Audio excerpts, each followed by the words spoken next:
Тері. Адам ағзасының айнасы. Адамның сыртқы сұлулығы, оның жарқыраған жүзі мен мінсіз терісі тек әсемдік емес, ол бүкіл ағзаның ішкі жағдайының айнасы. Тері біздің денемізді қоршап тұрған ең үлкен мүше.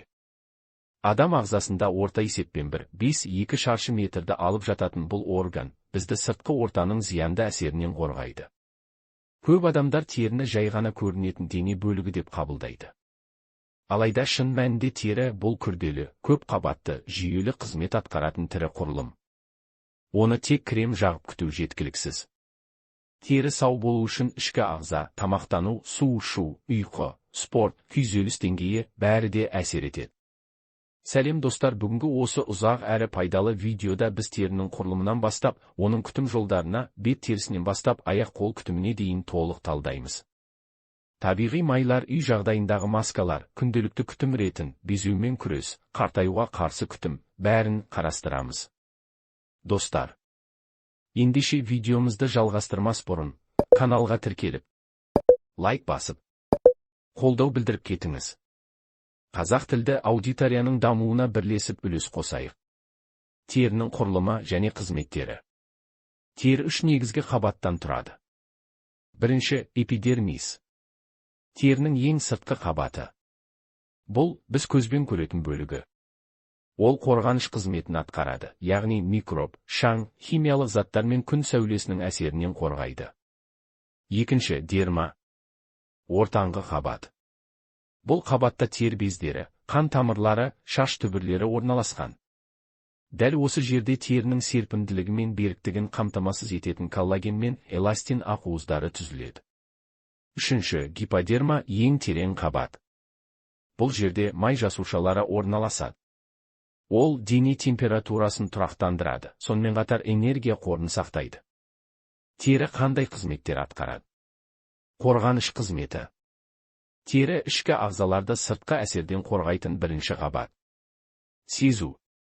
Теріде миллиондаған жүйке ұштары бар, олар арқылы біз ыстық, суық, ауырсыну, жанасу сияқты сезімдерді сеземіз.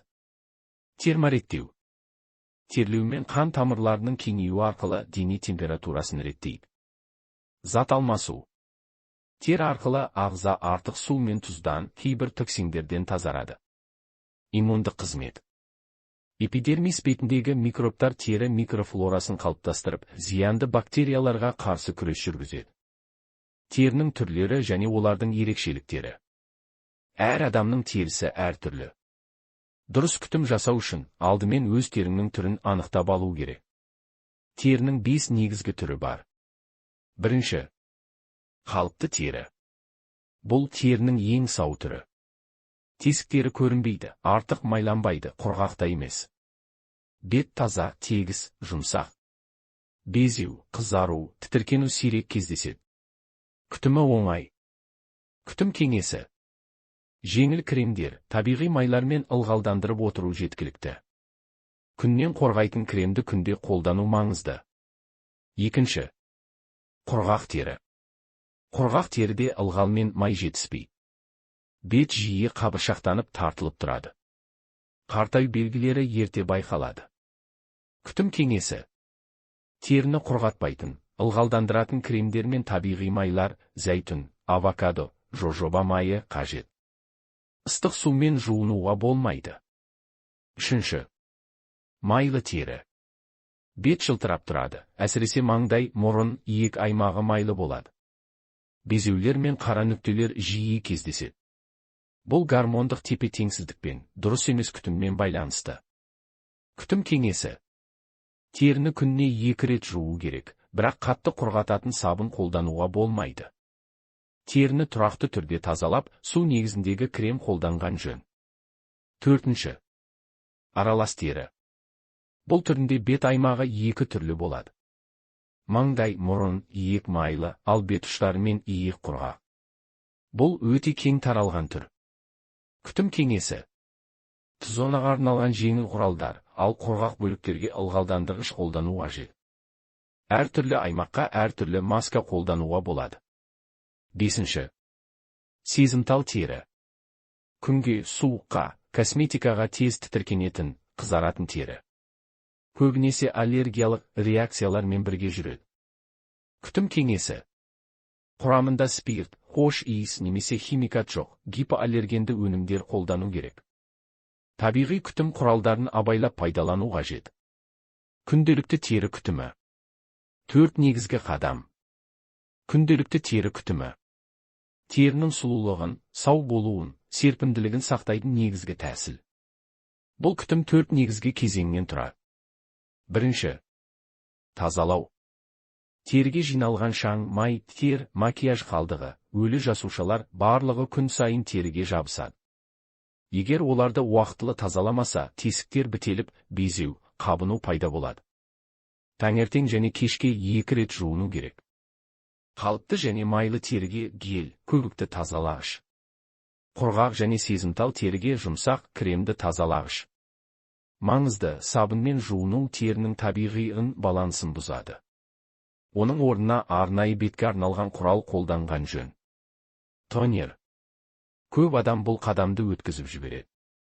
Бірақ тазалағаннан кейін терінің ері балансы бұзылады. Тонер оны қалпына келтіріп, ылғалдандырады. Тонер теріні сергітеді. Теріні келесі күтімге дайындайды. Құрамында спирті жоқ тонерді таңдаған дұрыс. Ылғалдандыру. Кез келген тері түріне ылғал керек. Майлы теріге де. Ылғалданған тері жұмсақ әрі икемді болады. Құрғақ теріге тығыз, майлы кремдер. Майлы теріге жеңіл, су негізіндегі гель кремдер. Сезімтал теріге гипоаллергенді өнімдер. Күннен қорғану. Күннің ультракүлгін сәулесі терінің ерте қартаюына, пигмент дақтарына, тіпті тері обырына себеп болады. Сол себепті күнде SPF қолдану міндетті. Қыста да бұлтты күні де SPF қажет. Кемінде SPF 30 болғаны дұрыс. Күнге көп шығатын адам үшін SPF 50. Табиғи өнімдермен тері күтімі. Кейде дүкендегі қымбат кремдерден гөрі табиғи өнімдер әлдеқайда пайдалы. Үйде бар, еш зияны жоқ өнімдерді де пайдаланып, теріңді мінсіз етуге болады. Табиғи өнімдердің артықшылықтары. Құрамында химия аз немесе мүлде жоқ. Қолжетімді әрі арзан. Аллергия сирек болады. Пайдалы табиғи өнімдер. Бал. Пайдасы. Антибактериалды, ылғалдандырады. Қолдану тәсілі. Маска ретінде бетке жағу 15 минут. Қияр. Пайдасы. Жұмсартады, қабынуды басады. Қолдану тәсілі. Жаңа піскен тілімін бетке қою. Йогурт. Пайдасы. Теріні ағартады, өлі жасушаны кетіреді. Қолдану тәсілі. Бетке жағу 10-15 минут. Алоэ вера. Пайдасы. Қабынуға қарсы теріні тыныштандырады. Қолдану тәсілі. Табиғи гелін тікелей жағу. Кокос майы. Пайдасы. Теріні нәрлендіреді. Қолдану тәсілі. Құрғақ теріге түнге қарай жағу. Енді безеулер және олармен күрес. Безеу әсіресе жасөспірімдерде, бірақ ересектерде де жиі кездесетін тері проблемасы. Безеудің пайда болуына әсер ететін факторлар.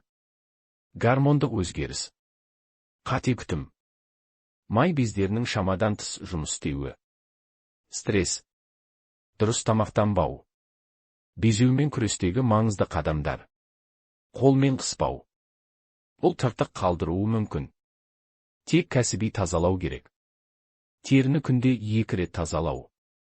Артық май мен кірді кетіру маңызды. Салицил қышқылы бар құралдар қолдану. Бұл қабынуды азайтады, тері тесіктерін ашып, микробтарды өлтіреді. Теңіз тұзымен бетті сүрту. Антибактериалды әсері бар. Рационды өзгерту. Тәтті, ащы, майлы тағамды азайту қажет. Су көбірек ішу. Қартаюға қарсы күтім. Терінің қартаюы табиғи процесс. Бірақ оны баяулатуға болады. Терінің серпімділігін, тегістігін ұзақ жылдар бойы сақтау дұрыс күтімге байланысты.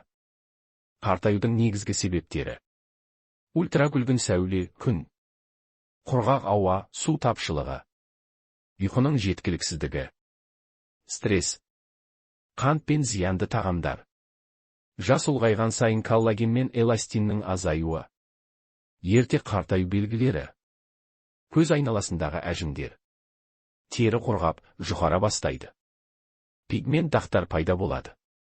Серпімділік жоғалады. Қартаюға қарсы кеңестер. SPF күннен қорғану міндетті. Көз айналасына арнайы крем қолдану. Құрамында гиалурон қышқылы, ретинол, коллаген, С дәрумені бар өнімдер. Бетке массаж жасау. Кешкі ылғалдандыруды ұмытпау. Темекі мен алкогольден бас тарту. Табиғи маска. 1 шай қасық бал. 1 шай қасық лимон шырыны. 1 жұмыртқаның ақ уызы. Бұл маска теріні тартып, серпімдетеді. Дене терісі. Мойын, арқа, қол, аяқ күтімі. Тек бет терісі емес, бүкіл дене күтімді қажет етеді. Дене терісі де құрғап, пигменттеніп, серпімділігін жоғалтады. Мойын күтімі. Мойын беттен де тез қартаятын аймақ. Көп адам оны елемейді. Бетке жаққан кремді мойынға да жағу керек. Күн сайын массаж жасау пайдалы. Спық қолдану міндетті. Арқа күтімі. Безеулер жиі шығады, себебі киім мен жабық, тер көп болады. Аптасына 1 рет скраб қолдану. Жуынған соң міндетті түрде құрғатып, тазалық сақтау. Мақтадан тігілген киім кию. Қол терісі. Қол терісі де жұқа, тез құрғайды. Ыдыс жуғанда қолғап кию. Қол кремін күнде қолдану. Лимон бал маскасы теріні ағартады. Аяқ күтімі. Табан мен өкше жиі жарылып қатаяды. Аптасына 1 рет аяқты тұзды жылы суға салып жұмсарту. Арнайы крем, вазелин, табиғи май жағу. Тері күтіміндегі жиі кететін қателіктер. Адамдар кейде білмей, кейде уақыт үнемдеймін деп теріс әрекет жасап, теріні бұзады. Міне ең жиі кездесетін қателіктер. Қатты сабынмен жуу терінің табиғи майын жояды. Күнге SPF-сіз шығу қартаюды жылдамдатады. Бір кремді ұзақ уақыт қолдану тері үйреніп қалады. Көп өнім қолдану теріге ауырлық түсіреді. Безеуді қысып шығару, тыртықпен инфекция қаупі. Макияжбен ұйықтап қалу, тесіктер бітеліп, тері тыныс ала алмайды. Суды аз ішу тері құрғайды, серпімділігін жоғалтады. Гигиена және жалпы дене күтімі. Сау тері күнделікті тазалық пен дағдының нәтижесі. Дене күтімі тек душ қабылдау емес. Гигиена әдеттері. Түнде жатарда міндетті түрде бет жуу. Тіс пен тіл тазалығы ауыз иісіне әсер етеді. Аптасына 1-2 рет скраб қолдану. Шаш пен денені әртүрлі сүлгімен сүрту. Тырнақ қысқа және таза болуы тиіс. Су ішу мен тамақтану. Су терінің табиғи кремі. Адам денесі 70% судан тұрады. Су жетіспесе тері құрғайды, бозарады, ерте қартаяды. Күнне кемінде 1-5-2 литр су ішу керек. Кофе, шай, су орнына жүрмейді. Таңертең аш қарынға 1 стакан жылы су өте пайдалы. Спорт пен ұйқы теріге әсері. Спорт. Терлеу тері тесіктерін ашады. Қан айналымы жақсарып теріге оттегі жеткізіледі. Стресс азаяды, бұл да теріге оң әсер етеді. Бірақ спорттан кейін міндетті түрде жуыну керек, әйтпесе теріде қалып, тесіктерді бітейді. Ұйқы. Ұйқы кезінде тері қайта қалпына келеді. 7-8 сағат ұйқы теріге арналған табиғи маска. Түнде кеш ұйықтау көз асты қараю, сінуге әкеледі. Психология және тері күйзеліс әсері.